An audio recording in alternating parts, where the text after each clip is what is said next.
মুর্শিদের মা, আমার একটা ডিম দাও। এই নাও তোমার ডিম।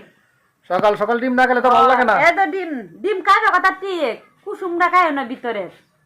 কিতা খাইলে কুসুমটা খাইলে কত হইব তোমার? কিতা কও তুমি? আমার লাগে ডিম আনছ খাইতাম, অনকো তুমি আমারে কি কও? তুমি কুসুম খাইতাম না, এটা একটা কথা হইলো? কুসুম খান যাইতো না, কুসুম খাইলে কত হইব? খাইবা উপরের অংশটা খাইবা। এটা কথা হইলো? আমি ডিম খাইতাম না, দাও।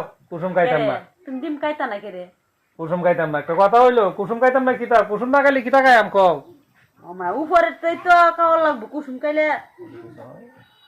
কিছু হইতো না। দুধ কিছু এর যে আমরা তুমি তোমার আমি অনেক ভালোবাসি, দুধ কিছু এলে যে জানি কোনছেন দর্শক ভাইরা, অনা আপনার ভাবি কোথায় থেকে ডিম খাইতাম, কথা ঠিক, ডিমের কুসুমটা খাইতাম, ঠিক আছে? তোমার এই তুমি যখন কইছো তোমার কথা ঠিক আছে মানলাম, কিন্তু আর কুসুম খাইতাম না। কিন্তু একটা কথা মনে রাখতো, তোমার আমি ভালোবাসি দেখিয়া আমি আর তোমার কথা শুনে কুসুম খাইতাম না, ঠিক আছে? যাও যাও, ওই তো না, তুমি আসো।